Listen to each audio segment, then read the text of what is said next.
So welcome to this closing panel. I'm really honoured to have this group of esteemed presenters and teachers with me up here to close a really busy and packed and useful and informative and changing and challenging few days of practices and teachings and techniques and suggestions for all different levels of life beyond addiction. We're also putting this out live on Facebook as we speak. So we welcome all those people who were unable to be with us in person, or those who were with us last year and were looking to tune in because they couldn't make it this year. And just to know that we are having another one next year, and it's May 10 to 13, 2019, because I always forget to say that at the end.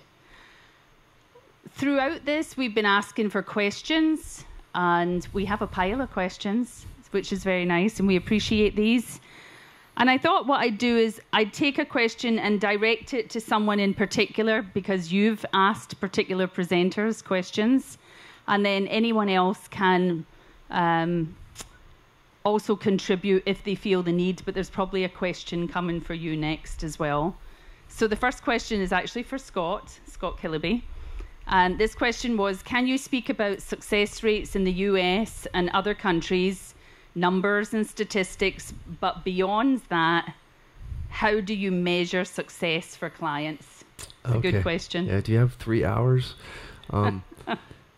The way that we, in the Western therapeutic model, the way that you do that is you do that with numbers and assessments, and that's the clinical model. So we're fitting these Eastern practices and somewhat into a Western model that likes to measure things quantitatively, qualitatively, and then have like assessments that come out and say, oh, you're doing well with this person or you're not. So we have to kind of follow protocol that's given to us in terms of like we have independent measurements. So we have an independent company come in and assess whether we're bringing all the trauma and the anxiety and the depression down. And if we don't, then the treatment doesn't get paid for by the insurance companies. That's just how the system works. So how do you measure success is a deeper question, because that's how they measure success. They tend to do that in the clinical setting. I measure it personally very differently because it's an internal thing. So if I'm at ease with life, with relationship, including my relationship with substances and activities, if I'm at ease, I'm not experiencing compulsive behavior, I'm relatively at peace, I'm experiencing joy, happiness, love, and dealing with my traumas and my darker issues, that to me is success. It's just you can't quantify it very well. But that's the success that I trust, and I feel like everybody should trust their own experience in that way. But it's two different measurements for sure. And it has to be said that Scott runs actually a rehabilitation centre. And so he would obviously have a different answer from, for instance, Satdaram Kaur, who runs a training called Beyond Addiction. So do you have a contribution to what you would see as your student success? There's a button there.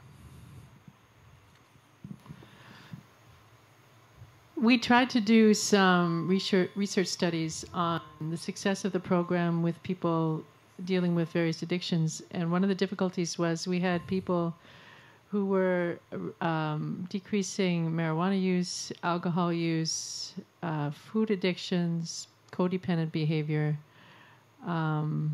sex addictions. And unfortunately, there are very few instruments that or questionnaires that are scientifically validated that you can use across the board for all of those behaviors. And so we haven't yet created specific programs for alcohol or specific programs for opiates or specific programs for sex addiction, because it all people get feel better and usually decrease use after the program. But that'll be one thing we're going to be doing next, is probably a specific program for food addictions is coming up. But when we did administer those instruments and we did a qualitative study, which means you're not using questionnaires, you're asking people specific questions. And that one was researched and tabulated, we found that in general, people had less anxiety, they were calmer, they were happier. Those sort of qualitative measurements from their own experience had improved over the course of the 4-month period. And what was interesting, we asked them what helped them the most of all of the practices and techniques what they gave them. And the response, which was a surprise to me, was the breathing exercises. It wasn't the personal work, it wasn't the yoga, it wasn't the meditation, it was the breathing exercises. So that was great. I think we had Satbir Khalsa here, and he presented that most chronic disease, the one thing people had in common was bad breathing. That was how it was phrased. So therefore, to introduce people into deeper breath and just how to breathe and connect with the breath, that's a success. And then that's free, always available.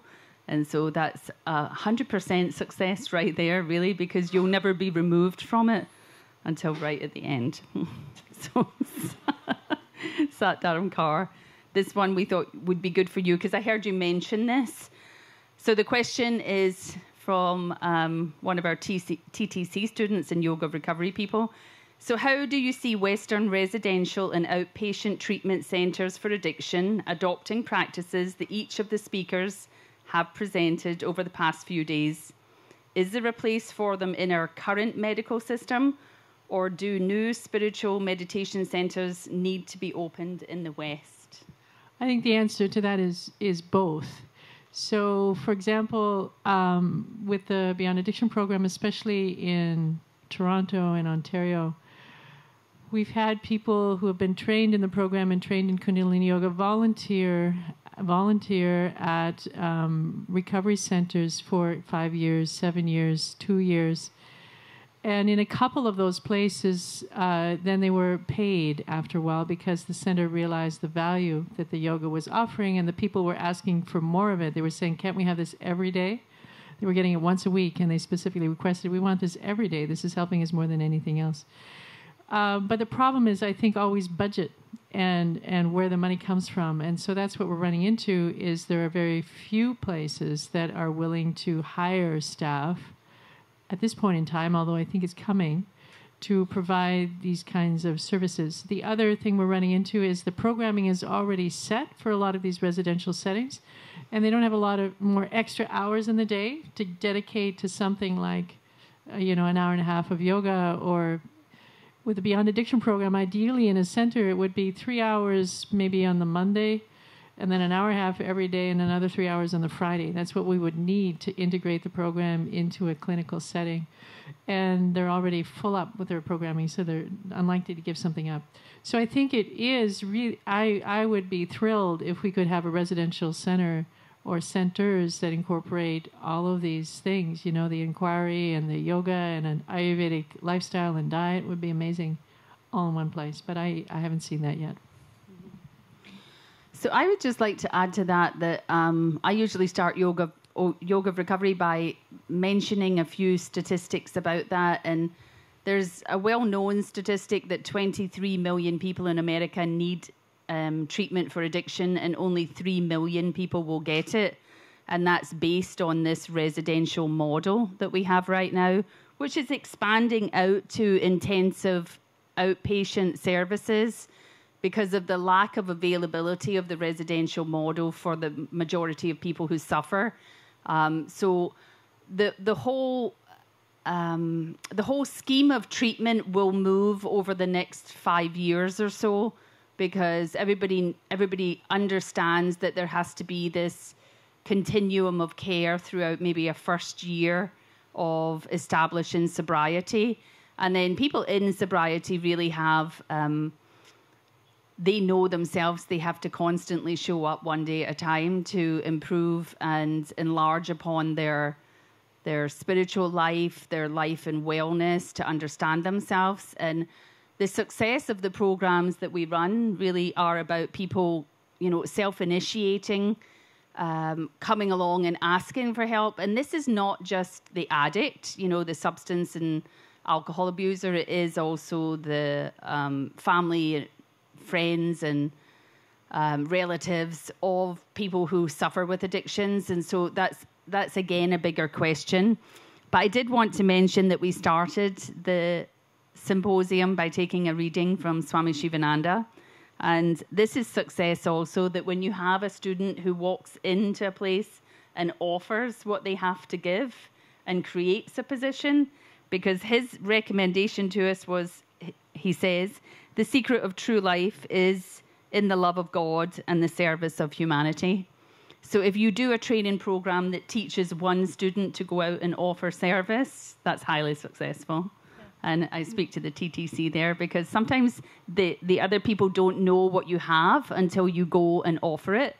And then once they see what you've got and the effect it has on people, jobs are created for that. The other thing I wanted to say about that was also following the yoga therapy field. The first yoga therapist employed in the US, they were there to treat the staff of the hospital, not the patients. So it's caring for the carers too, that a lot of this lifestyle work is appealing to. So we have frontline staff who really need the help that our training could give them to do the job they do within the salaried position. So I wanted to include Dr. Ramkumar because there was a question that really was directed towards you more so.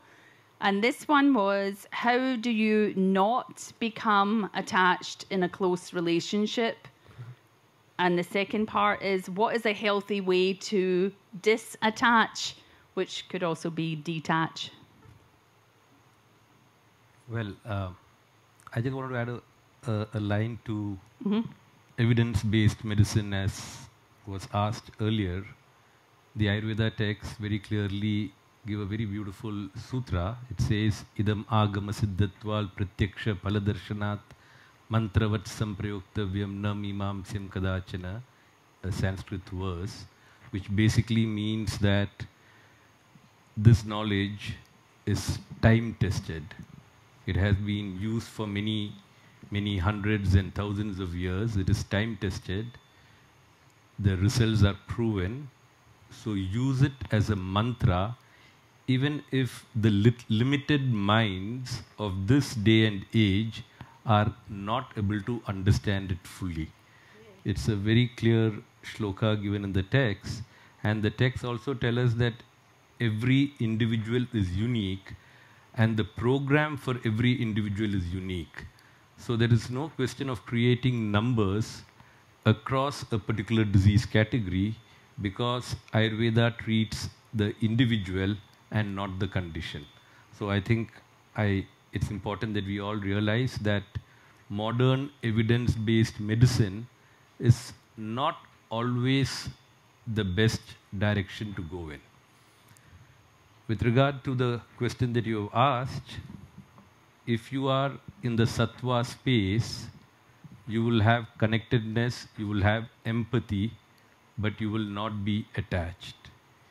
If you are in the rajas tamas space, if you are in the aggressive or lethargic states of mind, then you will have attachment, but you will not necessarily be connected.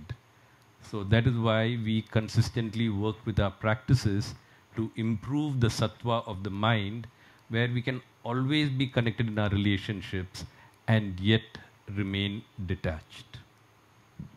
Beautiful.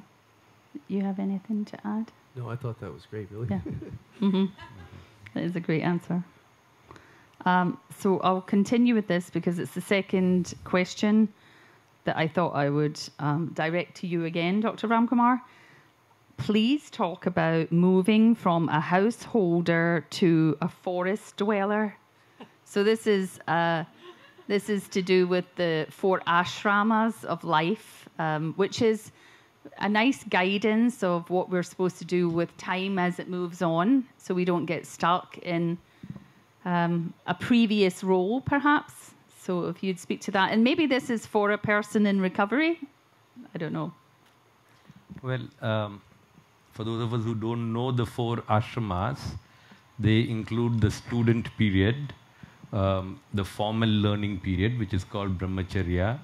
Then you have the householder period, the time when we devote to our work, family, responsibilities, etc., which is called the Grihastha period. And then there is the third stage of life, which is called the Vanaprastha period, which is what is referred to as the forest dweller year. And the final stage is the Sannyasa period, when one moves into very deep yoga practices. When we refer to the forest dweller, it does not necessarily mean going and staying in a forest and surviving on fruits and leaves and berries and seeds. It also means being an indweller, going deep within yourself. There is this huge forest within us. There is a maze, there's a network of anywhere between 72,000 to 350,000 channels in the body. It's a huge network within. And then there's a lot of cotton wool, a lot of tamas, a lot of cotton wool that is wrapped around the real self, the real you. And hence, this period of Vanaprastha primarily refers to going and navigating the forest within, going in between those channels, uncovering all the tamas, and working to find the real you, which means that we detach more and more from the external universe and become more and more connected deep within. So, living in a forest is definitely conducive to this process, but it is not mandatory that one lives in a forest. One can still live in your normal, with your normal family, in your city life, but stay attuned to the practices so that this navigation is more intense, more deep, and more complete. Thank you. Thank you. Anything to add? Okay, this question, I think I'll direct it towards Scott, and I think it's around your work a little bit, and obviously anyone else who wants to contribute. So the question is, could any or all of us explain the concept or definition of mindfulness and meditation, and the similarities or differences between the two? I don't really want to touch that because the two words have become, it's like the word spirituality. When you say the word spirituality, you have to define it within a context. Like, what spirituality are you talking about? Which tradition, which country, which region? Are you talking about non-dual spirituality? Are you talking about some other spirituality? It's the same with mindfulness and meditation. The words have entered the public domain and have lost their objective meaning in a sense, and so it's based on who you ask. But I would just say I feel comfortable more with defining mindfulness than I do meditation. Meditation is not my practice. My practice is mindfulness and inquiry. So I shouldn't say things that I don't know much about. But mindfulness for me is just, it's present moment awareness. It just means being attuned into what's happening in front of you, not just in terms of colors and shapes. And there's obviously the mindfulness of being tuned into and present to sensations, colors, shapes, sounds, but also more, I think, more potently to the internal phenomena of words and pictures and feelings and sensations, because that's where all the suffering is. You know, most of us don't suffer because of the color orange or blue or something like that. We're suffering because of the thoughts that we have about our experience and our feelings about that. So to me, mindfulness is really about seeing, you know, to say it very directly, that our thoughts aren't true, ultimately. They're just thoughts coming and going. And so when we aren't mindful of the thoughts, we believe them to be true. We take them to be true and real, and then that is the suffering there, at least from a mindfulness perspective. So we're teaching people how just to be aware and notice things, but not to grab on and cling to the thoughts and the feelings. Mm-hmm. Thank you. Yeah. I agree with that, and I could maybe add that you can bring mindfulness to any type of meditation, So if mindfulness is the awareness of the present moment experience and separating that from thinking, then in many forms of meditation, you might have a mantra, you might have a movement, you might have a focus point, you might have a breathing pattern. And you can practice that meditation with concentration and awareness, which is mindfulness. So you can bring the mindfulness into the meditation practice. You're more aware of the practice of the meditation. Ram Kumar? I just wanted to add a line. I was at a mindfulness conference in Europe a couple of years back, and I suggested that it might be better to be mindless and awareful or soulful, because that's basically where the Indian context or in the Vedic context we come from. We want to connect to the real Atma and not to the Gaun Atma, which is the mind, the Atma with the gunas. So yes, that is just a suggestion. Thank you, because one thing I want to add is the word mindfulness. I don't like it because it doesn't say what the practice is. It almost sounds like you have to think more, and it's not really what it's about. It's more being aware of thoughts, and so that's a definitional thing we have to always get over, because people will now use the word out of context. They'll say, "I'm being mindful of something," but actually what you're doing is just remembering something. You're thinking. But mindfulness is really more about observing thought. So it's being used in different contexts a lot. And I always thought mindfulness was being used just so we could introduce it to clinicians, because meditation has something more of a spiritual component feel to it. So when you had John Kabat-Zinn come along and he created MBSR, he created mindfulness-based stress reduction techniques. And I have a story that always stuck with me, because Dave Smith, who teaches in Noah Levine's Refuge Recovery, so he was teaching many sessions on mindfulness, and he said he was at the front of the class and he had everybody going into this mindfulness session, and the next minute a chair came and hit him, and so someone had got so frustrated with the practice that they threw a chair at the teacher. And so he said, well, something's not working here. And they come from Buddhism, that practice. And so he went back to the text and looked and said, okay, what does the text actually say about this? And he said it was called bhavana. And as soon as he saw that, then he realized that they'd left out the connection to like the lineage and the teacher and the feeling towards what you were really trying to bring forth from that practice. And bhavana is a big part of yoga recovery, like the feeling towards the practice, the feeling towards the path and your relationship with it. And that usually means some kind of heartfelt connection. And there's another teacher who tells a funny story about mindfulness with the Buddhist monks, Davidson, who's in the Mind Life forum with the Dalai Lama. And when he went to do studies on the monks into how they meditated on compassion, and he put the nodes on the heads of the monks, and there was giggling and laughing throughout this 400 room full of monks, or about 400 of them. They were kind of giggling and things, and he was like looking at them thinking, why do they think this is so funny? And what they thought was funny, that as the monks were doing a compassion practice, that he had put the nodes on the head, because they must center all the energy at the heart center. So they just thought that was really hilarious. And that's a little bit, that comes from a medical model that doesn't recognize the subtle power of the heart. And the Western model is getting that maybe with something like heart math, if you've seen that work. And it's really the basics of Ayurveda and yoga, that the heart is the seat of many of the things that we want to reestablish in abundance with anyone who hopes to have health. So those two stories really, I think of that with mindfulness, because you've got to put the heart back in. Yeah.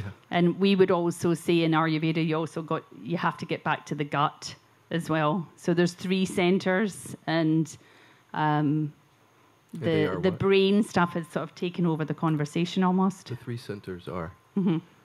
Say what the 3 centers are. Head, heart, gut. That's my tattoo. That's this one. Someone noticed that the other day. Is that what it said? Yeah. Head, heart, gut? Yeah. Oh, is that new? No, that's the old one. Yeah. Okay. He got a tattoo while Steve was here. I did. It's a good thing to remember us by. Okay, so I've done this one. Now we're moving on to some that I've just seen. So thanks again. You gave us a lot of questions. And this is a good one for everyone, I think. And it's a good one for you to answer quickly for yourself. Is it possible to just wake up and end all suffering in that moment? In a moment. Can you just wake up and end all suffering in a moment? Can I answer that? Mm-hmm. I don't want to say yes or no to any question like that because anything is possible. But I think there's some folks out there who have had what seems to be a sudden realization where it just, when you see them, it looks like they don't suffer at all anymore. I'm speaking of the Eckhart Tolles of the world.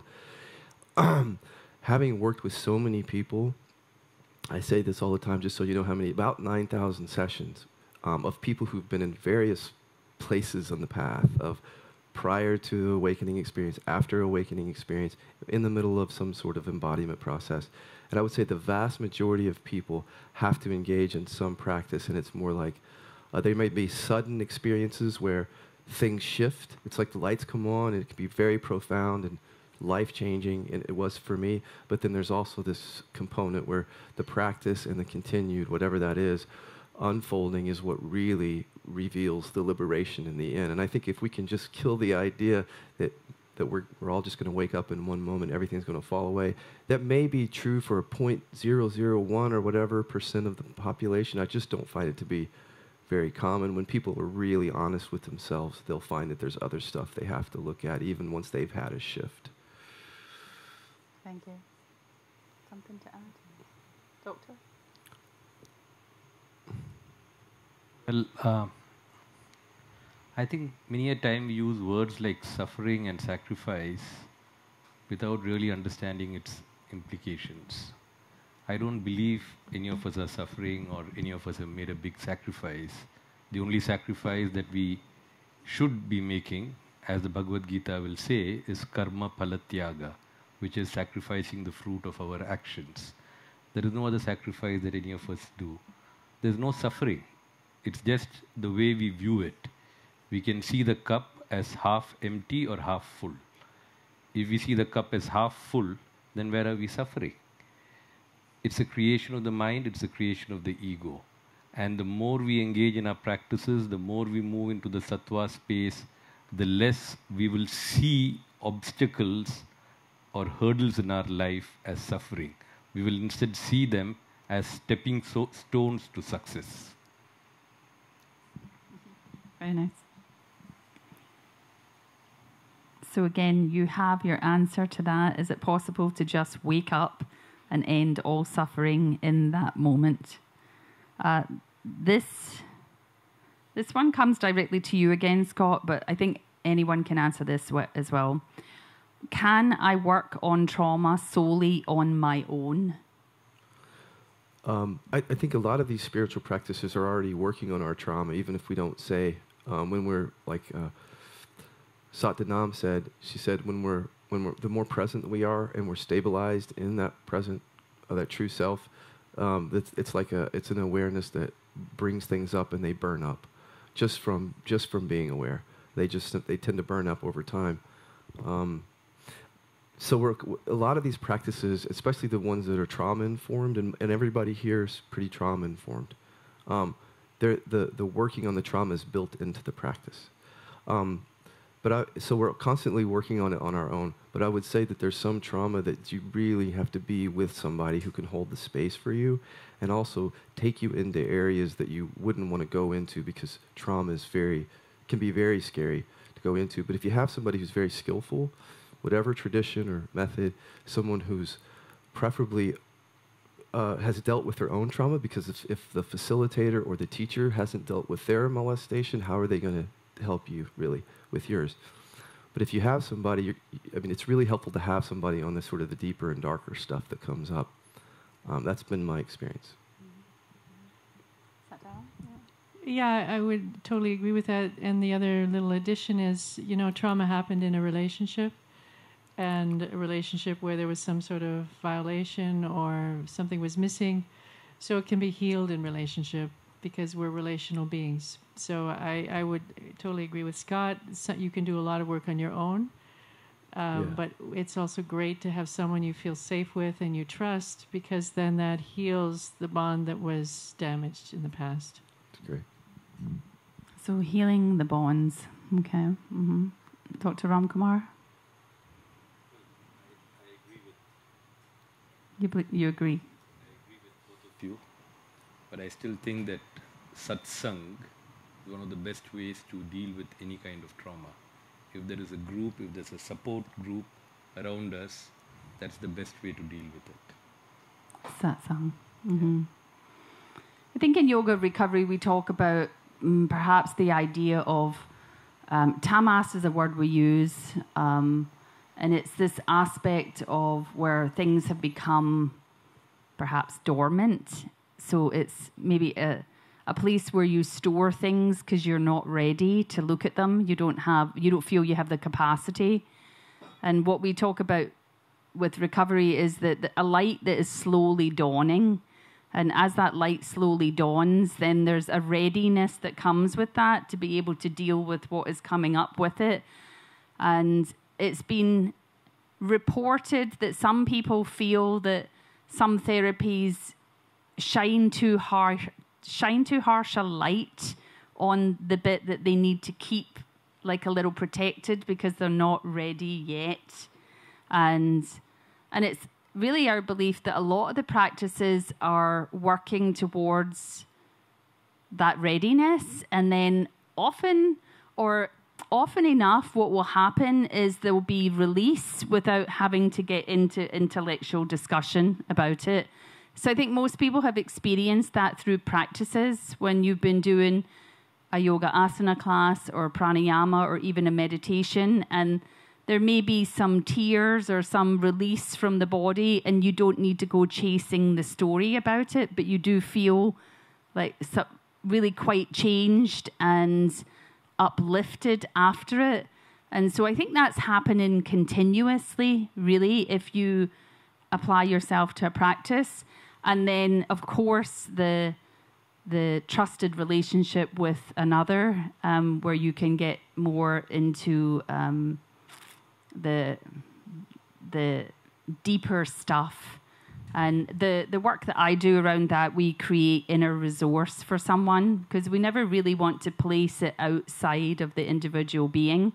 So we spend quite a lot of time asking people to create a safe inner space, a sanctuary where they can feel safe and secure, regardless of what's happening outside of them or what is recalling as memory to disturb the system. And so the level of tools that are now available is really quite amazing. And I was thinking of this as people came into the symposium, because people always wonder, is this for professionals? Is this for people in recovery? And one of the things about this field, it's difficult to make a distinction from the person in recovery to the professional. And often it's one and the same person. And so this idea of all these different tools that help us at all different states of readiness throughout what is a lifetime of recovery that is often spiritually based. So at some point, sometimes just becomes a path of spirituality where we seek increasing light, that we're ready to look for it ourselves. And do some deeper work, and that's often the case with people in recovery. So whatever level you're at, just know that you never have to do anything alone, that there's always someone that you can work with, but some of the work will have to come from yourself. You have to show up and be ready, be willing. So I have one more question I have one in my bag, which I would love to see because someone just handed it to me. And this is for each teacher. So what's the best way to engage with your work? Okay. So, and with that, as you tell us what's the best way for the people here to engage with your work, perhaps you'll just give us somewhat of a take-home message for people that have spent 4 days with us. Like, if there's one thing that you'd like them to know as they go home, maybe you can let them hear that from you now. Also, part of the question was, how do you engage? Like, how do you find the teachers or the programs? Because I was the one that took that question. Like, how would we find? How would I work with you? How do I find you after, or your people? Is part of where the question came from too. So, what's the best way to engage with your work? How do we find your work? So, Satnam Kaur. So I created a program called Beyond Addiction, the Yogic Path to Recovery. And there's a website called beyondaddiction.ca. There's either a 9-day immersion program. There's several coming up this year. There's one starting May 19th where I live in Owen Sound. There'll be another one in Toronto in November. In Hungary, in September 20th, we're doing a 9-day program with Dr. Gabor Mate. And there's also going to be one near LA later this year. So just look at that website. There's also an online program that's 4 months long. And I train teachers who also are teaching programs globally. Yeah, so the best place to find my work is killaby.com. And when you go to that site, you'll see several portals. They each serve a different purpose. So if you're looking for treatment, or when I say treatment, it's not just for addiction, people who need to come to treatment for like PTSD or trauma or just their suffering in some way, the Killaby Center is the highest level of support that we give. It's like this, but even way more structure in terms of, because it's a treatment center. So certain people are going to be drawn to that and certain people are not. That's the highest level of care that we have, including detoxing, medical detox. And then I do intensives with people. So people come to Palm Springs. This is the only way that I'm working with people now, is in 2 or 3 day intensives. They're 6-hour days. And we're going through literally everything that has created suffering in your life and just sort of examining it and hopefully dissolving it so that you're recognizing your true self. And then I'm giving you practices to take home from that. So it's really called intensive. It's not the highest level of care that we're offering, but it's probably the most intense in the sense that you have to be really ready to kind of face the demons to come work with me. And then we have facilitators online. They're working really all over the world now. So you can engage with them on Skype or Zoom. Go to livinginquiries.com if you're interested in this form of inquiry. You can work with somebody there. We also have training programs where we have 2 different training programs. One is, it's really hard to explain, but it was the basis of this work, which is like, it's the Buddhist school that I was trained in. I took a method out of this Buddhist school that had not been translated in the West yet, and I translated it into the West, and we created a set of inquiries based on that. And that's how the work got first known, is through that translation of that method. And so if you're interested in that, it's called the Living Inquiries. You can read about it. There's a training program for that. And then there's a training program that focuses on helping people with addictions using the same work. More of the tools that we've been using this week are in that training program, the Natural Rest training program. But I will tell you that these training programs, the thing that we focus on more than anything else, is, are you willing to go to the places that you need to go in order to get clear of your trauma and your stuff? And then if you're willing to go to that place, because it can be a 9 or 12-month training program, you're not spaced out. You're not working the whole time that way, but it takes that long to get certified. The thing that gets you certified more than anything is your readiness to go deep and to have a deep spiritual practice which doesn't bypass any psychological issues or traumas or anything. And then once you have that, and we know that you can hold that space for anybody no matter what they bring up, and then you have the skills, we certify you, and then you can go out into the world and do the work anywhere, in treatment centers, in ashrams, in clinical settings, doctors' offices, and all that's being done right now. Well, we are based on the other side of the planet, in a remote village on the outskirts of a city called Coimbatore in South India, near Kerala, for those of you who know Kerala. And the village is called Vaidyagrama, which is not an easy word to remember. So I would think it's easier for you to go on to Durga's site. Probably she has a link to my website, because she brings groups of people who are in recovery so that she can give a safe, secure, supportive environment while they are going through the entire detoxification process, through the panchakarmas, through the process of drawing toxins from all parts of the body into the alimentary canal and then removing it from the system completely, so that even the memory of the past does not remain in any of the cells of the body. So this is quite an intense process. We have people coming from all over the world. Many times they come in groups, and I think Durga has done a great job of bringing groups every year and looking after them very well. I think she mothers them very well at our center. So the website is vaidyagrama.com, but it's easier to go on to your site, I think, and find it. Mm-hmm. Yes, so I do take groups to India, and I have to say, Doctor, it's a global problem, and you're seeing a lot of the people that have been in India with me here in the Bahamas. So these are people who are really willing to show up and experience new things. And that's really what we think recovery is about. It's like discovering and reclaiming life and an expanded version of life, a fuller life. And if there's satsang, then we'll come and experience it, because that's important. It's our best medicine. One of the things that I would want to say about what the doctor said is, currently my retreat is by invitation only. So you would have come and done a yoga of recovery or Ayurveda training with me. And that's just a precaution.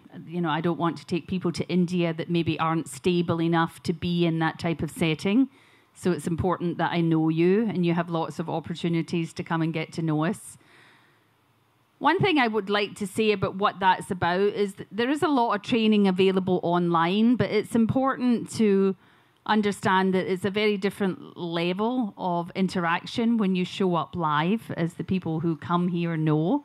And even the presenters have mentioned how much just over 4 days they feel more grounded and more connected within themselves and, ready to go back. And we've been doing pretty intense work in the workshops, and we're at many sessions throughout the day, and we're interacting with a lot of people, but still a sense of calm and connectedness is being built in amongst that activity. So the reason I do the work, particularly within these ashrams, is because I think it's really important to introduce people to a place that is stable, especially with this addiction problem. That when you come here, you may come for yoga of recovery, but then you're invited to come back any day of the year, and you're welcome back, and people recognize you, and you quickly become part of something. And the great feeling of addiction is feeling apart from, not feeling part of the group, not always feeling welcome, sometimes feeling in exile from your own self, really, that you get so cut off from who you are and your sense of self. So the idea of yoga recovery often being offered from places like the Sivananda ashrams and the integral yoga ashrams is that even once I go, people can stay on and still participate, and they can learn many different things, but there's a regularity and a routine that's established in a place like this that really begins to, program the person to be able to show up in the moment and get through each moment and be able to start to digest what's around them and not be overwhelmed and confused. So, thank you. And so this daily routine that we have here really helps a lot. So I do lots of yoga recovery retreats. We just had 2 7-day retreats here. So some of our people have been with us for 3 weeks now. And they'll be offered here next year in the Bahamas. And coming up, we'll have them in places like Grass Valley and Virginia and San Diego and Florida. And that will be throughout the year of 2018. So you can look at yogaofrecovery.com and see the different offerings. So the big question has come up. This was in your pocket? Yeah. Okay. And there was, I think, a friend came up to me and gave me a piece of paper before satsang, and now I can't locate it. And I know who it was. So if that person would like to come up and just ask that question, feel free. The question now is, what is spiritual bypassing? Put your hand up if you've heard that term. So just very few people. And then of those very few people, put your hand up if you think you understand what it is. Even less people. Okay. Mm-hmm. And so you have not heard it? No. Okay. All right. Is that down card, maybe? I can start, and then you can probably add in. So spiritual bypassing is using these practices like yoga and meditation and chanting to feel good within yourself, but perhaps to not really fully metabolize the past and some of the emotions and the memories or traumas or beliefs that are still lingering. And so the practice kind of shields us from experiencing some of that older pain and can be very helpful, but we may not still completely eradicate or even go to and accept and embrace what's happened to us. So the first thing we need to do is actually accept the past and what's happened and hold space for it, allow it to be, and then examine the beliefs, the old beliefs that still drive us, operate us, and then gradually deconstruct all of that to be free of it, so that when we do our practices, we're doing them with a joyousness and a clarity, and we've cleaned out some of the emotional residues from the past. That's great. Thank you. I would just say that for me, to give an example is better. So when I had that shift into awareness, I thought, like so many people do, like I'm done, because there is a sense of like peace. There's a deep, deep peace in the recognition. Like it does feel like, oh, okay, I'm here, I've arrived.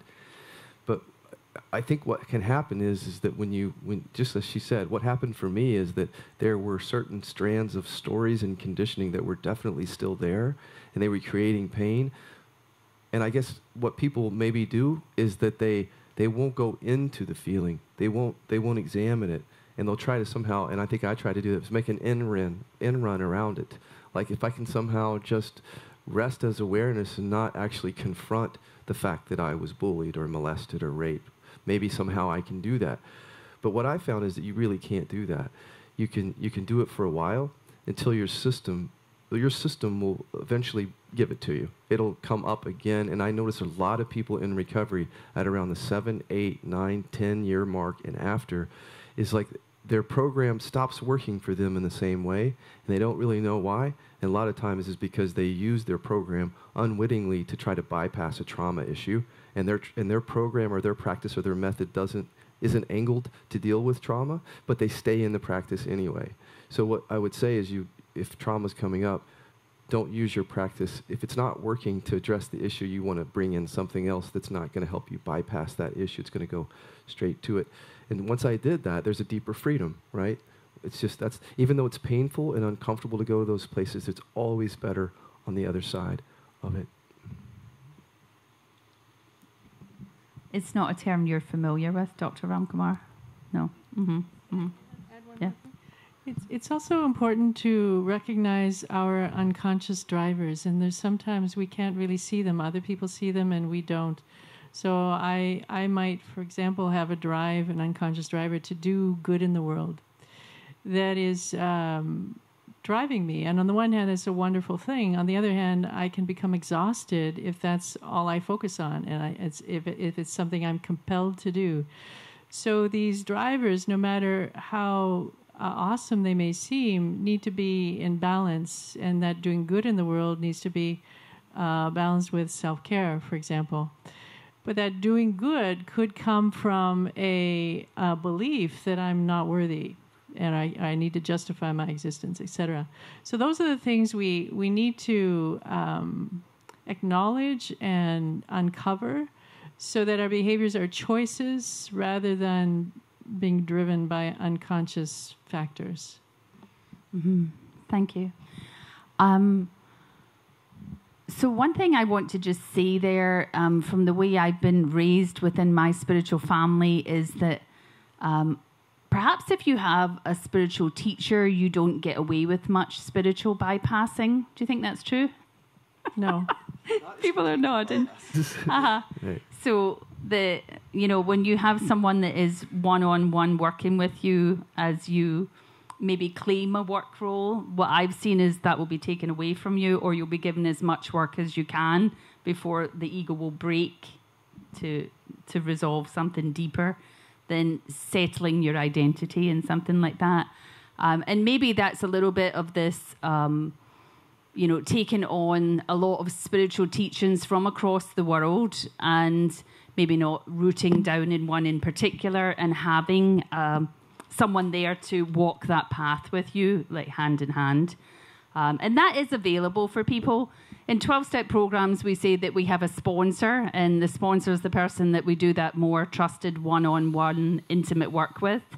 And then as you come into a spiritual path, it really does help to have a guide, a guru, a teacher that will, watch you undertake your spiritual practices and guide your ego as it starts to claim different things or hide from different things.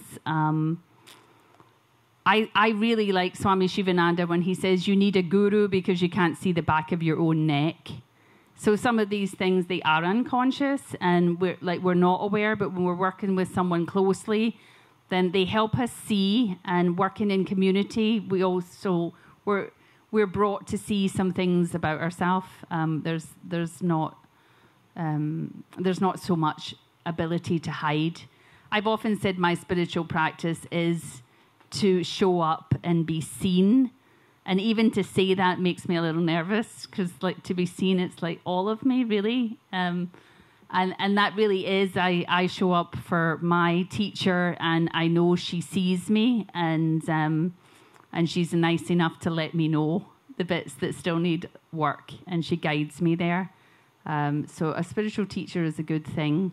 I'm really happy to say that the piece of paper that I lost, we have a live person who's going to ask that question. Sorry for losing that piece of paper. That's okay. Thank you for the opportunity. My question is regarding addictions where we kind of have to find a middle way in recovery, like food and codependency, where we can't just completely avoid food or completely avoid people. So my question is, what kind of advice do you have for those kind of people going through that recovery? I definitely thank you for that question. Can you hear me? Okay. Because it's included in that is sex and love, because love addiction, because there's such a thing as love addiction. It's like we're addicted to that. We can't give up. I mean, when we're living out in the world, we don't give up all these things, right? So the middle, you said it, the middle way. I mean, I don't know how deeply embedded it is in this tradition, but the middle way is very much in my path. The avoidance of extremes. So with food and sex, the things that I can't give up completely, I'm going to be, for myself, I'm going to be looking at the things that compulsively drive the behavior. So that's what I talk about in my work, the drivers. Trauma, shame, external judgment. I'll talk a little bit about that, but it's not important. Deficiency stories, they're just those I'm worthless stories. Those things drive the addiction. So you want to look at all of that. Kind of lost my train of thought. What was your question again? I'm sorry. if you had any advice for that path. Gotcha. The middle path is the avoidance of extremes. So with food, if I don't examine the stuff that compulsively drives that, what I'm going to do is compulsively eat, and then it's going to be the extreme of overeating okay. But as I deal with those things, it's like pulling back. It's like I'm shifting gears naturally in my being, so that my relationship to food is different now. But I can still eat, and which means I can also still enjoy the pleasure of food too. Is important for me. Same with sex. I haven't given it up. If I don't deal with the drivers, the shame, the trauma, all that stuff, then sex becomes compulsive or has become compulsive for me. So as I work with those issues that are making compulsive, it naturally pulls back into a middle way for me, and I don't have to do anything else for myself. Thanks, Scott.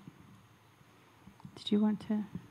Yeah, so another piece that could be added, for example, with food, number one, for all these things, don't make them wrong, right? As soon as we judge it or make it wrong, there's resistance and there's inner conflict. So you could ask, what is it that I'm getting from this? What's it doing for me? How is the food soothing you? In what way? What's it doing for you? What's the relationship doing for you? Figure that one out. And then acknowledge why you need that. What happened when you were a child that you need that? So this is the way you soothe yourself. Have compassion for that little child inside you. Have compassion for that part of you. Separate yourself almost into two. And have compassion rather than judgment and scorn for the part that wants to eat or the part that wants the relationship. And then give that acceptance and compassion to that part. So that's another piece. And then around the food, it's the awareness, the mindfulness, the aware eating. So, calm yourself before you eat, do some slow breathing, chew every mouthful, be aware of the chewing. Just try to get it out of your head and into the experience simply of eating, One little note on that, a friend of mine, Dan, my best friend, he'll say, I really want to go eat something sweet. And I'll say, well, what does your body want? And he'll go, yeah, it doesn't really want that. So it's just, that's the mindfulness part. It's like being more embodied, like where your awareness is in your body, I think helps a lot with all this stuff, because it's all being driven down somatically. We're feeling the compulsion. We're feeling it all down here, and we're medicating those feelings. So the more you're in your body, I think, is the more you're tuned into what you really want, and what you really need, and what you don't. And then go to try to identify the belief and the emotional feeling. Like when you're wanting to eat, what's the feeling? Is it sadness? Is it anger? Is it fear? Is it anxiety? What's the feeling? Is it disgust? And just hold space for that. Acknowledge it. Go there. Feel it in the body. Witness it a little longer. And then it'll diminish. Satisfied? Thank you. Thanks for coming up to ask that question. So we are now coming to the end of the time we have. So I just want to give a really big thank you to Satdaram Kaur from Beyond Addiction, Scott Killaby from the Killaby Centre, Dr. Ramkumar Kuti from Vaijagram in India, and myself, Durga Leela from Yoga of Recovery. And we'll have another symposium here next year, May 10 to 13. 9 to 13, sorry, I almost got the date right. So May 9 to 13, 2019. And in that, we'll have Dr. John Kelly, who is the head of Recovery Research Institute coming out of Harvard, and Don Cohese, who's Native American Recovery, The Red Road to Wellbriety, and Nikki Myers, Y12SR, and Dr. Anita Johnson, who wrote a book called Eating in the Light of the Moon and Helps with Eating Disorders. And again, myself, Yoga of Recovery. So thank you so much for having us here. And thank you so much, everyone who participated so fully and engaged and connected so well in your stay here. It's a great honor to be here. Thank you very much.